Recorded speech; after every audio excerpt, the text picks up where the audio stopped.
Several months ago, I had the opportunity to hear our Minnesota State Demographer, Dr. Susan Brower, speak on Minnesota's current demographic trends. How many of you even knew before you came today that we had a state demographer? Okay, good number. So I was alone in my ignorance camp. I got invited to an LSS board dinner, and they had Dr. Brower speaking, and I honestly went to the board dinner only because she was speaking. And I thought, this is so exciting. I get to hear from our state demographer. I didn't even know we had one.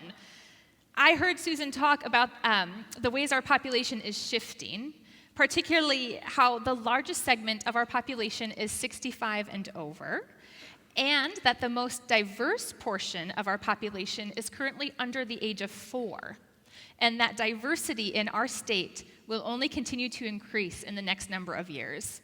And as I heard Dr. Brower speak, I thought about how all of this information could be so helpful for our congregations to hear and to have. And so I came back to the office with the super nerdy idea that our keynote should be the state demographer. And much to my delight, you've all been really excited about it. So I'm really looking forward to our time learning together. What I love about the data that Susan will present is that data is not emotional. You might have an emotional response to data, but the data itself isn't trying to make us feel a particular way. It's not like the numbers popped onto a graph hoping to make us feel something. Data doesn't exist to shame us or cajole us. Data is meant to inform, to shape our understanding. So I hope that you'll hear the data Susan presents today as curious observers. What might we learn about ourselves and our communities as we hear about our own state and the demography around us? How might we shape the ways we serve and show up in our communities now? And how can we prepare to be the best neighbors possible for the years to come with this information in mind? In Susan's report, I hear both good news and an invitation. The good news is that our current state population is full of people 65 and older. And we as a church are really great at ministry among people 65 and older. I think this is great. We're in our wheelhouse. The invitation is that we have such an opportunity to be of service to our neighbors, not only now, but also in the years to come. The invitation is that our population over our lifetimes is going to grow in diversity. And we get to think now about the kinds of neighbors we want to be in an increasingly diverse population throughout our state. We get to be intentional now about who we want to become for our communities as they are now, but as we expect them to be. This got me thinking about a lesson I learned as a parish pastor. Some of you are going to, again, be shocked at my ignorance. Did you know that farmers measure the temperature of soil before they plant? Someone please tell me you didn't know that until just now. Do not make me the only person. Thank you for the 2 people who raised their hand. I know. It is standard knowledge for so many of you. You might be surprised that I was 29 when I figured this out. But it's true. I didn't know, but the farmers in my congregation did. And they graciously taught me about how they understood the land that they tilled and worked for the sake of the community. They taught me things as simple as, yes, Pastor, we measure the temperature of the soil before we plant. They taught me about stewardship and dependence on things beyond your control. So as we begin our time learning together, before Susan comes to the microphone, I want to invite you to watch this conversation with 2 of the farmers from our synod.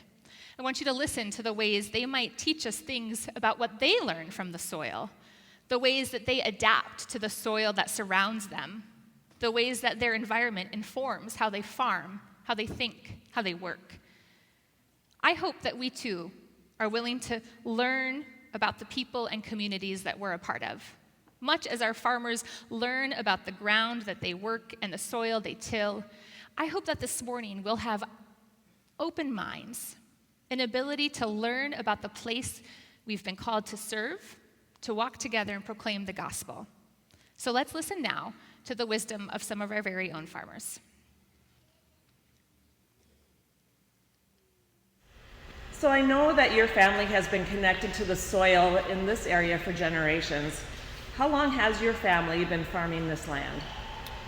My grandma and grandpa bought this farm back in 1919, so we're 104 years in. My grandkids were the 5th generation on this family farm. Wow. So I want to talk to you a little bit about what it is for a farmer to know his or her soil. So how would you say you get to know your soil, or in other words, what's the process for getting to know the land that you are farming? Time for one thing. You learn over time where and what not to do. Soil testing. Yeah, the other thing we do is we take each of our fields and we set them out on a 2.5 acre grid and go through and pull 6-inch deep soil samples across. We do usually half of our acres every single year, just to know exactly what the nutrient levels are in our soils. So would it be fair to say that the soil that you have in one area, just down the field a little bit, that soil could be a little bit different? Yeah, about every 2.5 acres on the farm, for the most part, has a lot of different characteristics to it, and in the same part, some similarities too. So that's really interesting. I guess when being a town girl growing up, I would look out at a field and it all looked the same to me. But as farmers, you probably understand the intricacies and the uniqueness of even just spots within that whole field. Yeah, on the surface it all looks the same, but when you start digging down, that's when you find differences in a matter of feet sometimes. Otherwise it could be in a matter of, yards. So then how does knowing your soil and going through all of that testing and that process, how does that influence the decisions that you make for whatever your desired outcome is for that field? Well, we use the soil test to determine how much fertility we need in a certain area, and we basically apply accordingly. So we're not over applying, to ruin the earth, and we're not under applying so we don't get a good yield off of it. That fair to say? Yeah, so we usually take what we've learned from our soil samples and we build soil or fertility recommendations based on what we learned from the soil, and then based off of the yield history, what we've pulled off the field. And that's what we use to build. We build variable rate fertility prescriptions that go, like I said, we sample every 2.5 acres, so we're changing our fertility plan every 2.5 acres through the field. Wow. So you really have to learn first before you can make the decisions that you need to make. Pretty much, yeah. So given that, how would you say that tending the soil has changed or is different from your family's previous generations of farmers on this land? Well, back when my grandpa farmed this, they used horses and a lot of plowing, moldboard plowing, where we would turn the earth soil completely over. And my dad sort of did the same concept for much of his farming career. When I came along, I started that way, and then we moved to a more of a less aggressive tillage style. We left more residue on top of the ground. And now Grant has not forced me, but forced me to see different ways of doing things. And we went to what they call a strip tillage format, which we just till an 8-inch strip and put our fertilizer in that strip, and then we plant right on top of that. So going from turning everything black to leaving all this trash on top has been, I don't want to say difficult for me, but it has been a challenge for me. So, Grant, how long did it take your son to convince you to try this new method? About 5 years. But I did change. I have adapted. And the persistence in Yeah, sometimes you have to, if you believe in something, you have to be persistent about it. So, it took me a few years of laying that little seed in his head to finally taking him out, and we got him to the point where he at least was willing to go look at some fields that some people had done before, and then to the point of, he doesn't know this, but the first 40 acres we strip tilled, I had already said yes to it before I called him and asked him if it'd be, and if he said no, then I was going to pay for it. So, In one way or another. I'd like to move a little bit to talking about the actual planting. So you do all this work to learn about and get to know your soil. How do you know when it's time to plant the seeds? Well, some would say calendar, but calendar has a little bit of say in it, but typically it's the texture of the soil. We use kind of a crazy idea. I don't know if it's crazy or not, but we go out and we take a handful of dirt and we'll squeeze it and make a ball, and we'll drop it from chest high, and if it hits the ground and it kind of breaks open, it's about the right moisture content to plant. If it doesn't, you wait. Have you ever planted something in the soil that didn't end up growing in the way that you thought it would? yeah, Mother Nature has a lot of hold on us when it comes to planting. We can try and do every single thing right going into the season. We can try and get it planted right, but then Mother Nature sometimes decides that they want to Humble us. Yeah. So either a hailstorm coming through or getting too much moisture or not enough moisture. We're very reliant on Mother Nature for how our outcome turns out at the end of the year. So I have a kind of a follow-up question to that last one, which is that scenario. Have you ever had the experience when you thought you did everything right? You got to know your soil really well, you picked the right seed, you planted them, you tended to the crops, everything looked like it was going to go exactly the way you hoped, and then life happens, sometimes not in the way you want it to. If that has happened for you, what was that like, and how did you come through that? One day at a time. We had a situation, this was many, many years ago, where we had probably the nicest looking field of beans I've ever seen in my life. I thought, man, this is gonna be a great year. At the time, we were still row crop cultivating, and clouds turned green, and I thought, this is not good. So I come home, or tried to get home. I got a half a mile from home, and this hailstorm hit, and I watched my field of soybeans, God, it's tough, go from this beautiful field to nothing.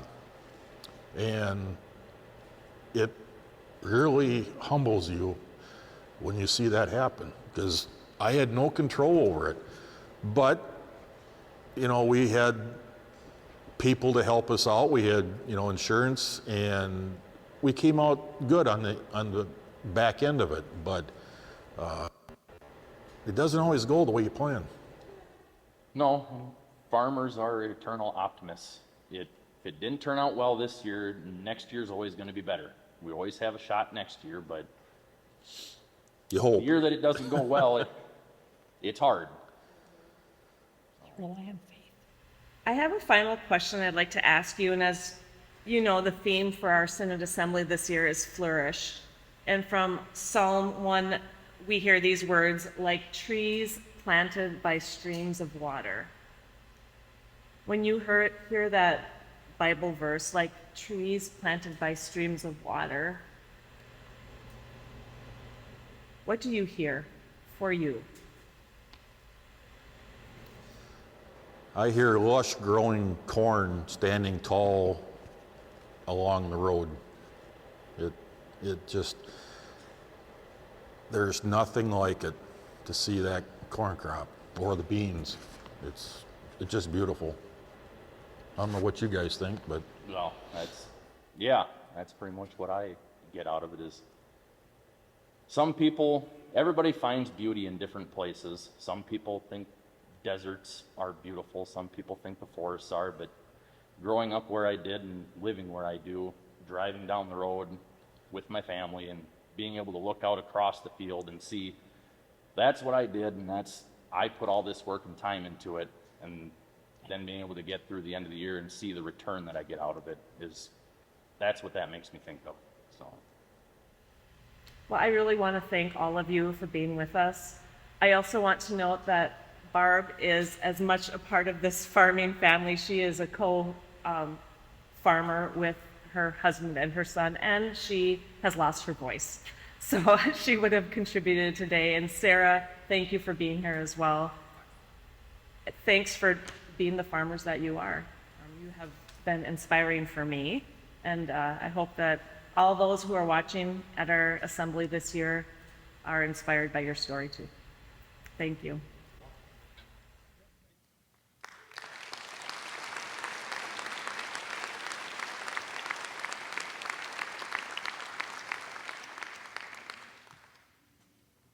So many lessons for us to be mindful of and to apply as we think about the soil that we have been planted in and the ground that we have been given to till. It's my pleasure to introduce to you our keynote speaker, Dr. Susan Brower. Susan is the Minnesota State Demographer and directs the Minnesota State Demographic Center. Susan became the State Demographer in February of 2012. You've been doing this a long time, Susan. Congratulations. And in that capacity, she travels the state talking with Minnesotans about the new social and economic realities that are brought about by recent demographic shifts. Susan's work applies an understanding of demographic trends to changes in a range of areas, including the state's economy and workforce, education, health, immigration, and rural population changes.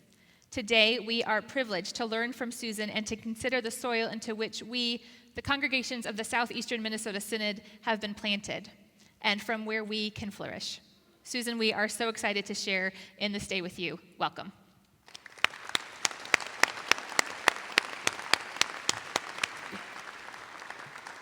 Hello, it is great to be here. So let me just start by saying a little bit about myself and about our office in the state of Minnesota and what I'm going to talk about today.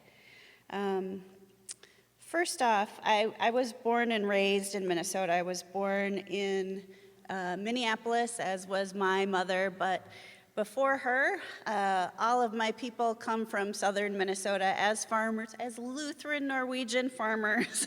And so I very much feel a connection to this region and to you all today, because this was the kind of the start of my family. The roots of my family are in this part of the state. I also went to St. Olaf College, and I studied social work. Woo, St. Olaf! And I met my husband in Northfield. He had opened a coffee house in Northfield. This was in the 1990s. And so I also think of this southern part of the state and of this region as kind of my own personal family start, was meeting my husband there. And so, you know, I have a true passion for the state of Minnesota, for southern Minnesota, because I want to see our communities do well. One of the things that we do, in addition to analyzing data and producing projections in our office, is to talk to folks across the state about the changes that are happening, what we can expect in the future, because I think it helps people anticipate how they should respond. We are just a tiny little office in state government, so there are 4 of us in my office. 3 of us are demographers, and 1 of us is a program person. I have a husband and 2 snarky children who are 16 and 20. And my daughter, who's the 20-year-old, used to tell me, "Mom, no one knows what a demographer is." And I was like, yeah, that's probably true. That's okay. So I try to start out each of my talks by explaining what it is we do. Like I said, we talk to folks across the state about the changes that are coming. But one of the reasons why I got interested in demographics to begin with is because it helps you see the future in a way that you otherwise wouldn't see. And so I felt like it was kind of a neat magic trick to be able to see what was coming. If you just focus on some of the demographic trends that are much bigger than we are, it kind of helps you see exactly what to expect in the future. Our demographic trends will unfold. They'll continue to unfold into the future, kind of regardless of what we do, regardless of how we feel about them. And so just knowing that this is kind of the new context for our communities moving forward, I think can be helpful in some ways. And so that is what I'm going to share with you today, is who our communities are today in the state of Minnesota, and particularly southeast Minnesota, and then what we can expect moving into the future. All right. Oh, as I said, this is what we're going to talk about today. Okay, so if we look at the region, southeast Minnesota, there's about 650,000 people who live in this community. That's about 11% of the state overall. You can see the region here that I'll be talking about today. And one of the important things to understand about this region is it's very diverse. It's diverse with respect to whether it's rural or urban. Many parts are very rural, many parts are very urban. It's diverse with respect to racial and ethnic composition. It's diverse with respect to which areas are growing and which areas are not growing. There's all kinds of trends going on within this little section of our state. Well, not so little, but the 650,000 group of neighbors within our state. And so to kind of get your heads around how rural or how urban the state is, this map is one that I use a lot. The very darkest blues are showing you the most urban parts of the state. You can see kind of stretching down from the Twin Cities metro, including Mankato, where we are today, including the Rochester area, are most urban parts of this region. The large towns are shown in light blue here, so you see Owatonna, Austin, New Ulm, Hutchinson, Winona standing out in terms of small towns, or large towns. Small towns are shown in green, so Fairmont, for example, Cannon Falls are shown there, and then finally the truly rural parts of our state are shown in yellow. And I detail all this for you because this patterning repeats itself over and over and over again when we're looking at aging, or when we're looking at population growth, or whether we're looking at increasing diversity in the state. So keep this picture in your mind, because you'll see it again and again as we're looking at some of these different patterns. Now we're looking here at the areas that have been growing within this region. The red bubbles are showing you the cities or townships that have grown, and by how much. The size of the bubble represents how much growth there's been. And the green bubbles show you where population has been lost over the last 10 years. So this is showing you between 2010 and 2020, what those changes have been. And immediately you can see that the growth is concentrated in the metropolitan areas. I'm going to back up 1 minute. Remember this? Let's look at it again. It really tends to be the metropolitan areas where the growth is happening. Then the aqua color bubbles are showing you where population losses are occurring. have occurred over the last 10 years. And I will say, generally, what we see across the rural parts of the region is very slow losses in population. Winona kind of stands out there, and that's a little bit of a question mark in my mind, because as you recall in 2020, there was a pandemic, but it happened to be right during the 2020 census, the big count every 10 years of everyone in the state. And what happened, I think, in Winona was that there was an undercount, particularly of college students. So in my mind, I'm not sure that that population loss that we see in Winona is quite as big as is shown there. But in general, what I want you to know is the areas that are growing tend to be the larger towns. The areas that are declining tend to be the more rural areas of the state. And of course, this is not something that has just popped up in the last 10 years. This is part of a much longer trend that has been unfolding. In rural areas, as younger generations have moved away, we know that this has been happening for many, many decades. Many, many of them come back to their home communities when they're in their 30s, and they have their own children, and they want the safety of the community that they left.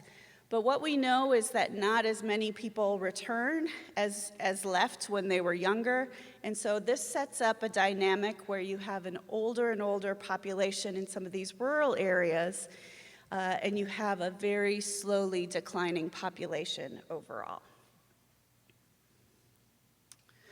You can see that if we just look at the overall numbers here too, at the county level, that we see population losses in many parts of the area across the region, and again, that growth is concentrated in Olmsted, Blue Earth, Rice County, where we have some of the larger towns, larger metropolitan areas. I should have backed up and told you this about myself. When I went to St. Olaf, I studied social work. And I studied social work because I generally wanted to be able to help people. I didn't know exactly how. I wanted to make myself useful in some way. But never, ever would I have guessed that my language would someday be charts and graphs and numbers. And so if charts and graphs and numbers are not how you see yourself, you just stick with me. We're going to be okay. I will walk you through just exactly what I see in these numbers, and I'm anxious to hear what you see that's true in your communities as well. The other thing we know about Southeast Minnesota, about Minnesota overall, and about the U.S. is that it's becoming more racially and culturally, ethnically diverse. All kinds of diversity is increasing across the state, across the counties in this region, and across the U.S. overall. Today, about 17% of the region's residents filled out their census form and said that I belong to a BIPOC, Black, Indigenous, or population, people of color group. So they would have been able to check that they were either Asian, African American or Black, American Indian, or Hispanic or Latino. And as you can see over time, the kind of gray bar is showing you where the percentage of BIPOC population was in 2010. And then you can see across the board that has been growing over time. I will say typically what we see in terms of increasing diversity is that we also see that where increasing diversity is happening the fastest, it also tends to be where the growth in our communities are happening. And just to give you a general sense of the most recent numbers, in Southeast Minnesota, in the region that we were looking at, about 111,000 people self-identified as belonging to one of those BIPOC groups. Again, about 17% of the state. And that was fairly equally split between Hispanic or Latino, Black or African American, Asian or Pacific Islander, and then people who reported multiple race groups. Finally, with respect to age, we have I'm sorry, this is our race group. You can see across the state that we have a very different patterning with respect to oh no, it is our age. I'm sorry about that, folks. You can see across our state that we have a very different patterning with respect to age and with respect to race. And what we're looking at here is the very lightest areas of the state are our very youngest, and the very darkest on the map are our very oldest communities, as a percent of the overall population that's 65 plus. And so if you think about those numbers that I just shared with you, I shared where the population was growing, I showed where there's greater racial diversity, and I shared kind of now that we tend to see older areas in the more agricultural, more rural communities. These things tend to go hand in hand. These things tend to go together kind of in packages. That's been the case for many time. We expect it to be the case moving forward as well. One of the things that we can tell about if we look at ourselves today, we can look into the future about how the state will be changing. On the left, we're looking at a population pyramid that looks at the age structure of Minnesota overall. And on the right, we're looking at the age structure of Faribault County. And you can see that you have a much higher concentration of folks in Faribault County who are in their 60s and 70s and 80s. And that is just part of those long-term trends that I was describing to you earlier of younger folks moving away, some of them coming back. But what you get is an aging population in many of these agricultural areas, and that's what produces this patterning that we see here, with the metro areas tending to be younger and the older populations tending to be in more rural areas. And so with that, that's kind of a snapshot of where Southeast Minnesota is today. Now I want to talk about some of the trends that help us understand where it will be in the future. And some of these trends are great big trends that are bigger than many of the trends are bigger than Southeast Minnesota. They're bigger than Minnesota. Some of them are global trends. And again, they're unfolding regardless of how we respond to them or how we feel about them. These are trends that were set in motion decades in the past and will continue to unfold, and it will be our job to align with the demographic realities as they present themselves to us.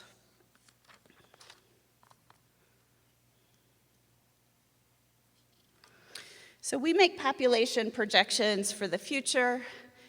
And what we have projected for the counties in this region is that those counties that will be growing in the future are really the counties that have been growing in the recent past. Now, we didn't just sit down at a meeting and decide that this was going to be the case because we were lazy or something. We were like, I don't know, which ones should we pick? Should we just pick the ones that are already growing? The way that we make these projections is we look at the age structure of the population, and we know that certain age structures will grow much more quickly than other age structures. And so what we're really doing is we're projecting today's population forward based on the birth rates, the death rates, and the rates of migration across these different regions of the state. It takes a lot of math, we roll it all in, and what we get is essentially that we have momentum, population momentum, and population growth in the areas that are already rapidly growing. You can also see here for some of our counties that we expect to see continuing declines in the population, those that have already been experienced in the last 10 years, that will likely carry forward. We also know that there's been a long-term increase in the racial diversity of our state and of our nation, and you can see what that trend looks like here. Minnesota today is not as diverse racially and ethnically as the nation is overall. In fact, today about 25% of Minnesotans are people of color or belong to a BIPOC group, and that's the percentage that was true of the US overall in 1990. So we're kind of much further behind the curve in terms of that growth of the BIPOC population, but it's because we began at such a very, very low percentage of people of color. As you can see here in the 1960s, it was very close to zero. Since 1990, we've seen a really rapid increase in populations of color. You can see in particular, Black or African American Minnesotans have grown, Hispanic or Latino, Asian, and people reporting more than a single race group. This is something that has fueled our population growth in the last 10 years. And it's built into our age structure. As the bishop was saying earlier, if we look at how many people of color are in each age group, you can see as you get younger and younger, our state becomes more diverse. So think about this graphic here. At the very lowest, we have 0 to 4-year-olds, which also happens to be our very cutest group of Minnesotans, objectively so.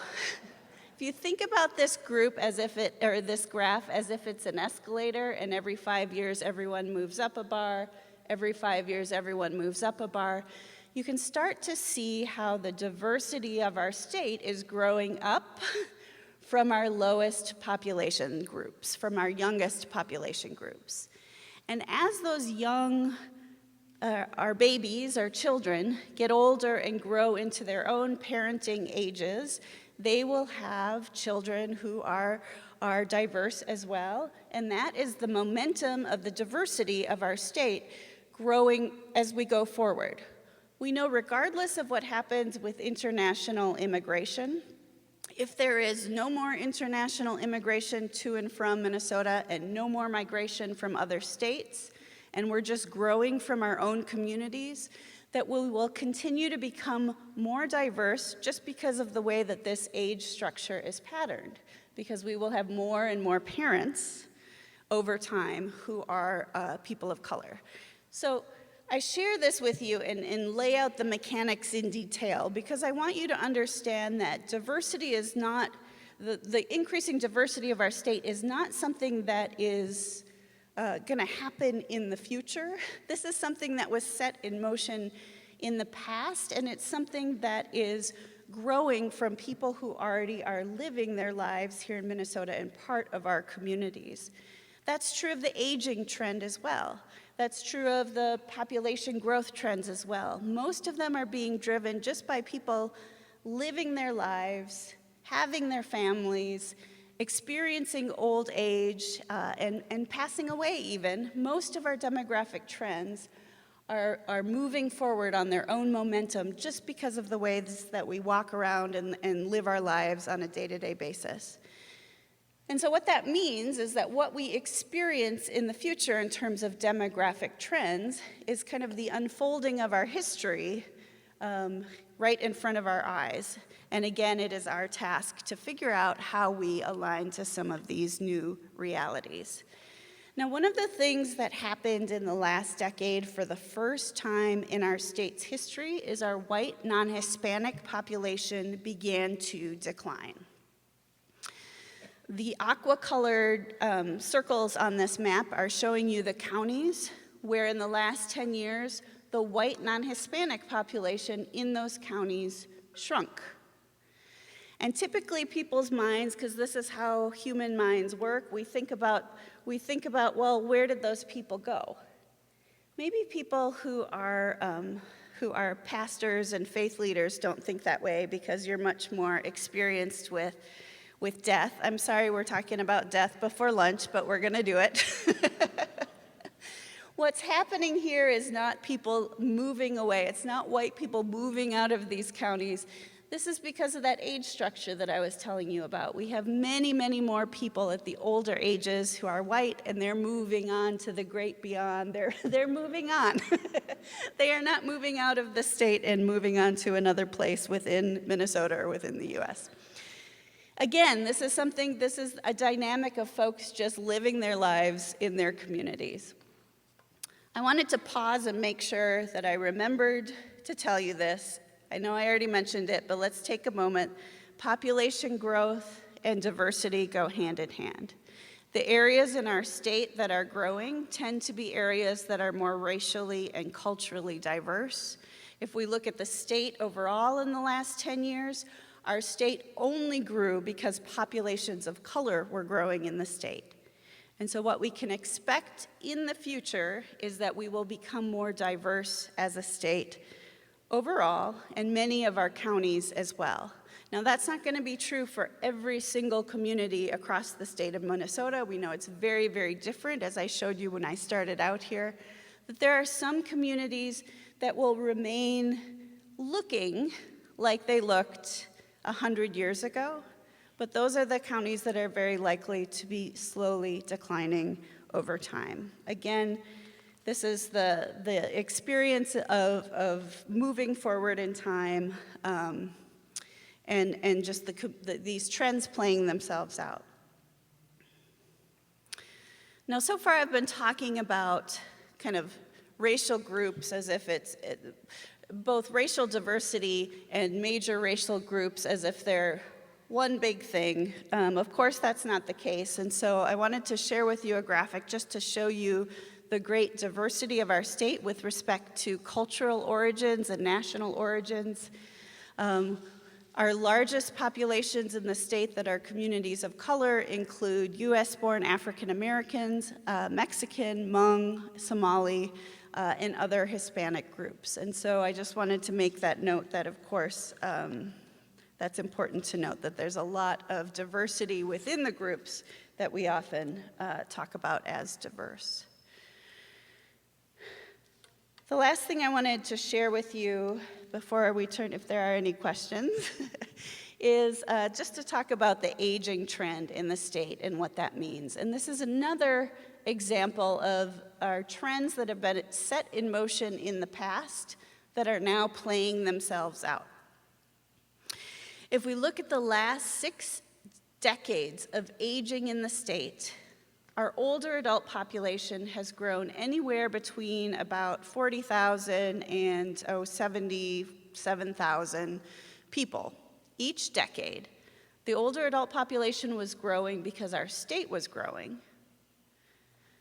And now I want you to think in your mind, I'm doing a great reveal, but I want you to think in your mind what you think that aging trend is going to look like in 2010 and in 2020. Don't guess lower.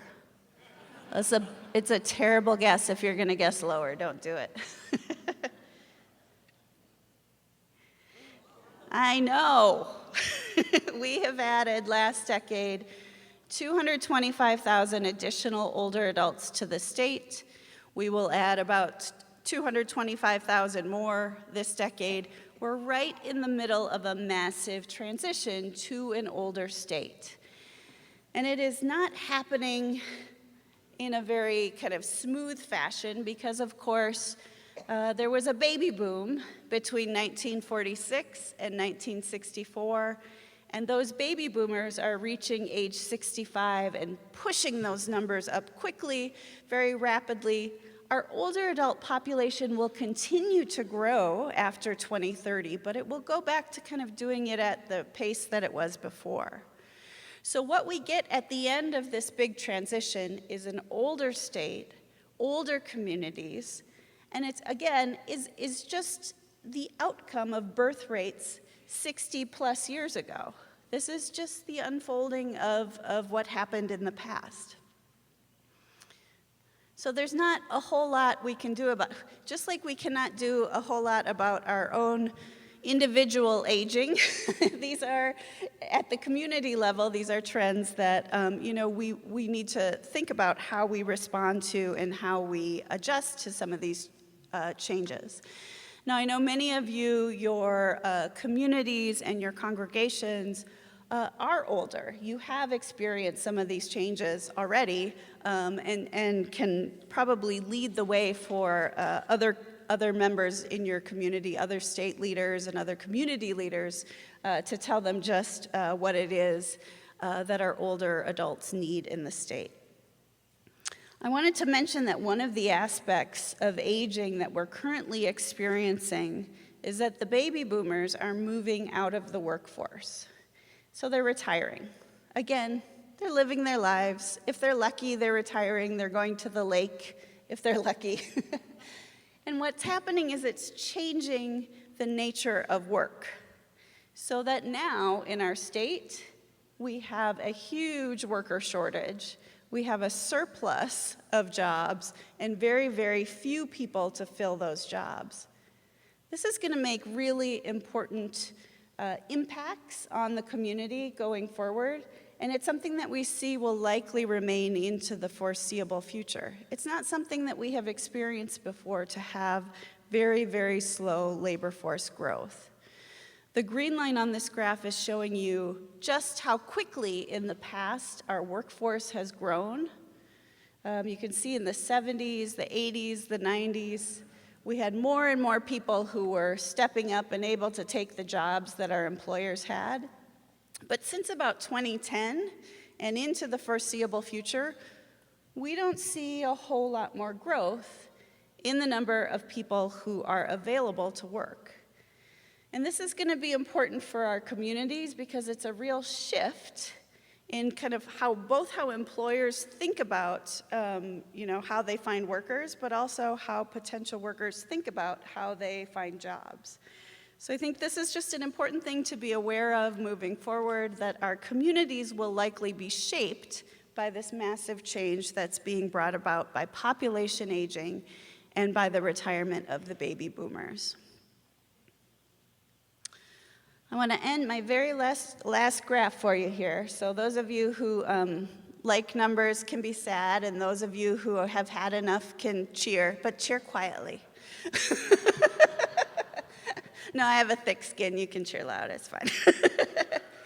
I wanted to share with you just a little bit of information about immigration, about new Minnesotans coming to the state from elsewhere in the country and from elsewhere in the U.S. So immigration, of course, has shaped our state for hundreds of years.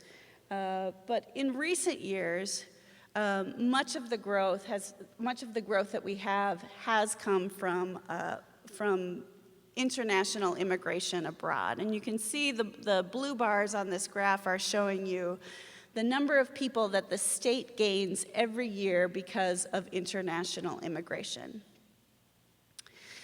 We also tend to be a state that is a net exporter of people to other states in the U.S. And so these gray bars are showing you the number of people who have left the state on net compared to those who have moved here. In terms of our population growth overall, it's a real mix. There are some areas of the state, particularly the metropolitan areas, that will continue to see growth from international and some domestic migration, but there are many other areas of the state and the state overall that will see ongoing population losses as people move out of the state to other places around the U.S. This is just part of what we know will continue to shape our communities in the future. As our birth rates continue to fall, and as we continue to become an older state, it will be harder and harder to grow, and it will be harder and harder to fill the jobs that we have. Now, I know some of us care about jobs in the abstract. I kind of have to because of my position.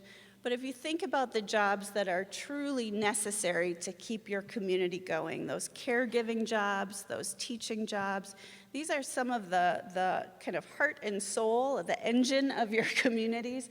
Those jobs will be harder and harder to fill moving forward in many communities as we age and as birth rates continue to fall. And so, because we know in the future that we are not going to grow a whole lot more because of our own internal momentum, we need to look to other sources of growth and continue to look to other sources of growth like immigration, both from other states and from abroad moving forward. And that means change. That means more diversity in our communities. And it's really another piece that will go hand in hand with growth is international immigration into the future. And so to wrap things up,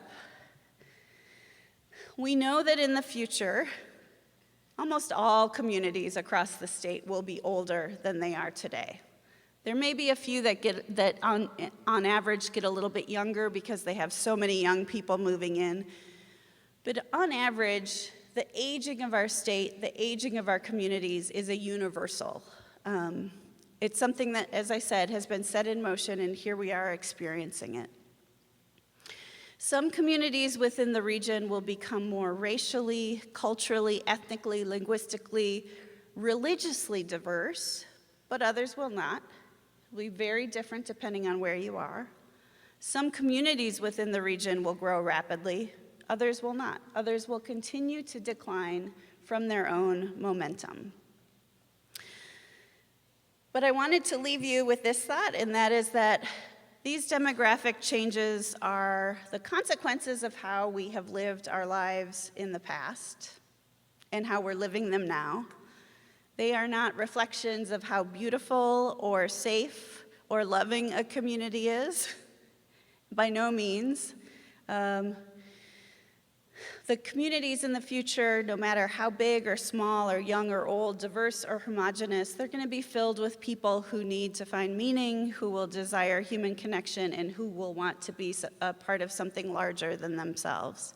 Now, I am tiptoeing, I think, from my own comfort zone in the numbers into a region I think that's probably much more comfortable to the bishop and all of you. But I do believe this to be true, that these communities will continue to change and that they will have the same human needs that they have today, but they will look very different and they will likely be experienced very different than they are today.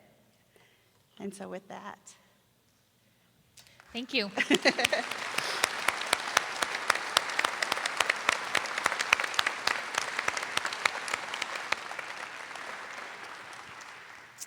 We have a few minutes before we're scheduled to recess for lunch, and so I'm going to take a risk. And I'm going to invite you, if you have a particular question that might be good for the good of the order, a learning, that has more to do with than like the grass growing in your very particular backyard, I would invite you to come to a microphone and I'll navigate some questions with Susan to speak to you. So we have just a couple minutes, so if you get to a microphone, I don't call on you. Don't take it personally, but do, yes. Microphone number 3. Gary Schwartz, Our Savior's Lutheran Owatonna. Madam, you didn't say anything about politics in all the time you spoke. We know that in the last election, the Democrats now control all the branches in the Minnesota political scene. And in the election before that, we almost lost a congressional seat. Can you project what will happen in 10 years down the road after the census and we lose X percent of people? Will we lose a congressional seat? And perhaps what that means for us. Sure. Thank you for that question. So I've been through a whole census cycle now, and I was very, very involved in census outreach in the last, 5 years before the 2020 census. And I don't know if you can see my gray hairs from there, but if you want to come up and look at them later, I will absolutely share them with you. It was a stressful time. It was really a lot of work that happened around in southeastern Minnesota, central Minnesota, across greater Minnesota, and within our metropolitan areas. People stepped up and worked really hard on promoting the census. We kept a congressional seat, as you said, by 26 people counted. 26. And the impact of that, there's the impact on the congressional map itself. So we've got, more representation, particularly in greater Minnesota, where the districts are already very, very large. And so it can feel like it's hard to share a representative across such diverse communities. So that was one important outcome, but I think the thing that motivated people who got involved in the census was that they knew that they were doing it because they wanted fair representation. They wanted to make sure that our maps weren't drawn based on faulty numbers. And I think that was really the driving force for a lot of people. They wanted to be visible. They wanted to have their voice both at the state level, local level, and national level. So, and you want my projection? I'm not sure at this point 10 years ago that I would have projected that we kept that seat. I did say all the way through, it's going to be close, it's going to be close. And looking at the numbers, I knew it was going to be close. A lot can happen in 10 years. If we stay on the path that we stay on and every other state stays on the path that they're on, we probably would lose a congressional seat. But there's a lot of different things that can happen in the next 10 years with respect to growth that could change that very easily. So that's as specific as I can get. Thank you. Microphone number 2. We were taught in the 70s that rural ministry, one line that I remember, you can't baptize motors. You can't baptize motors? No. Are there more motors than people? Is that the point of the? The youngsters in rural America were going where the jobs were, and they continued to in my entire ministry, and more than half of it was in southeastern rural ministry. I appreciated that video with the 2 farmers, and I'd love to have a time with them in this setting to ask more questions.